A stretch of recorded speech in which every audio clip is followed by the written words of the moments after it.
Michel Onfray, qu'est-ce qui vous différencie de BHL, de Bernard-Henri Lévy? Tout, donc on n'a pas le temps. Sauf si vous voulez vraiment donner 2 heures et on va tout raconter. Est-ce que le fait, par exemple, d'aller sur le terrain comme lui Vous tente de le rigolez, lui, faire sur le terrain, ça va bien, il va dans les grands hôtels sur le terrain, moi je fais pas ça. Donc, non, c'est l'eau et le feu, je dirais. Vous avez la même chemise? Non, ça va, cette histoire de chemise, je veux dire qu'il emporte d'autres, les miennes, c'est je sais pas quoi, café coton, ça vaut 17 €, les siennes valent très cher, elles sont faites chez un tailleur sur mesure. Vous voyez, même quand on porte des chemises qui semblent semblables, qui paraissent semblables, eh bien, tout est dit là encore. Lui, moi, il faut que j'achète, je sais pas, le magasin entier pour avoir l'équivalent d'une de ces chemises. Donc, en prix, je veux dire. Donc, non, même là-dessus. Puis lui, il est très échancré. Moi, beaucoup moins. Vous êtes très sévère dans votre livre parce qu'à propos de ceux qui vous envoient des petits mots, qui vous disent prends soin de toi, fais attention à toi, protège-toi. Il y a tout un paragraphe là. Enfin, il y a 2 pages qui sont extrêmement dures sur des gens qui ont peut-être de l'empathie, qui ne savent peut-être pas formuler la chose, mais vous considérez en fait que c'est déplacé. Oui, j'ai le sens de l'élégance, j'ai le sens des choses qu'on fait, des choses qu'on ne fait pas. C'est-à-dire quand on a été désagréable, quand on a été insultant, quand on a été méprisant.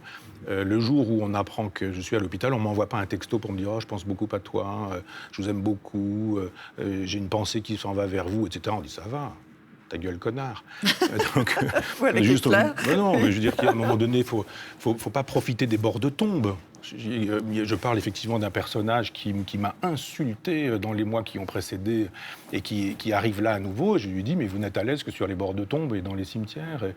Et non, il n'a pas bien pris la chose. Donc, il a le droit de ne pas bien prendre la chose. Mais je veux dire, on n'a pas le droit. Mais c'est peut-être un sursaut d'amitié. Non, vous savez, il y a des gens qui sont forts avec les faibles avec les forts. Quand vous êtes allongé dans votre lit, en pyjama ou voire à poil, avec des tubes partout et des tuyaux partout, il y a des gens qui jouissent de ça.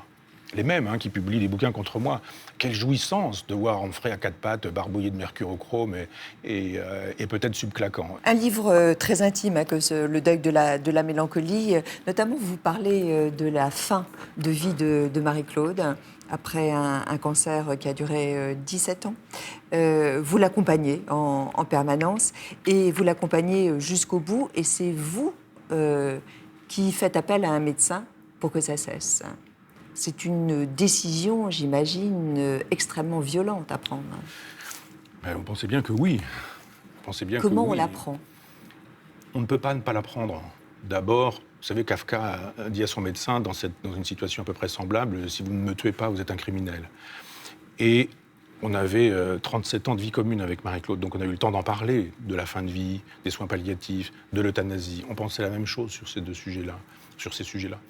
Et évidemment, il y a ce qu'on pense quand on est en forme et il y a ce qu'on pense quand on est moins en forme. Donc évidemment, quand on va très bien, on dit « Moi, je ne veux pas être un légume, il faudra que tu m'aides, tu me tues s'il le faut, etc. » Ce sont des choses qu'on dit de son vivant et en pleine santé. Et puis, à un moment donné où les choses empirent, et puis à un moment donné où le déni fonctionne. C'est-à-dire que je rencontre cette toubib qui s'occupait de Marie-Claude et je lui dis « Pas les soins palliatifs, s'il vous plaît, pas pour Marie-Claude. » Elle me dit « Mais vous rigolez, mais Marie-Claude, elle est en soins palliatifs depuis 3 mois. » Donc évidemment, on se dit, oui, je suis passé à côté. Et puis un jour, où on me demande de passer dans le bureau de cette femme médecin, le docteur Guibault, qui est une femme formidable, qui me dit, bon, Michel, il faut quand même que vous sachiez que Marie-Claude, c'est fini. Je dis, fini quoi ? Je dis, mais c'est fini, elle va mourir. Je dis, mais comment ça, elle va mourir ? Elle ne retrouvera pas sa santé. Elle me dit, mais non. Et là, j'ai eu l'impression d'avoir sur chaque pore de ma peau l'équivalent d'une bille qui tombe, de sueur qui tombait. L'impression que les sphincters vont lâcher, qu'on va partir, qu'on va se liquéfier, ça a vraiment un sens. Et là, je lui dis que dans combien de temps ? Elle me dit 3 semaines. Et à ce moment-là, je lui dis, il faut m'aider. Elle me dit, mais non, ce que vous me demandez n'est pas possible, je ne peux pas. Je dis, ouais, d'accord, mais bon, vous me demandez à quoi, moi, là ? Vous n'êtes pas demandé en me disant, il lui reste 3 semaines à vivre, comment j'allais lui dire, ce que j'allais faire pour lui dire, pas lui dire. Et je fais comment maintenant ? Je retourne dans sa chambre, je lui dis, coucou, c'est moi, etc. Et donc, elle m'a dit, ah oui, mais moi, je ne peux pas. Voilà, je ne pourrais pas légalement, je ne pourrais donc rien faire. Donc c'était à vous de trouver une solution.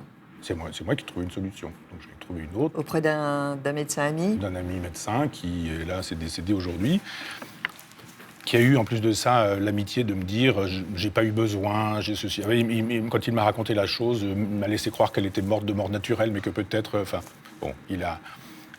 il a pas donné de détails. Qu'est-ce qu'on ressent quand on quitte la chambre d'hôpital et que son amoureuse est dans le lit et que vous lui faites un petit signe dans l'encadrement de la porte et que vous savez que le lendemain, vous la trouverez décédée? On a envie d'acheter un fusil et puis d'aller la tuer, puis de se tuer après. Voilà. Et pourquoi vous ne l'avez pas fait? Peut-être Dorothée était là et que peut-être si j'avais été... Ça vous a retenu à la vie? Oui. Après, on fait plein de choses. C'est-à-dire, on est obligé de gérer plein de choses qui font qu'on continue à vivre. Donc le premier mouvement, c'est de se dire j'en finis avec ma vie. Puis en même temps, je dis mais et Dorothée dans cette histoire et dans cette aventure, quoi. Mais pourquoi raconter tout cela? Parce que Nietzsche et parce que Montaigne, si je puis me permettre. C'est-à-dire que quand Montaigne raconte son accident de cheval, on pourrait dire on s'en fout de ton accident de voiture. On pourrait très bien dire quel intérêt. Sauf que c'est à partir de cet accident et de cette expérience que Montaigne écrit les essais. Il croise un cheval, il tombe. Et vous, alors?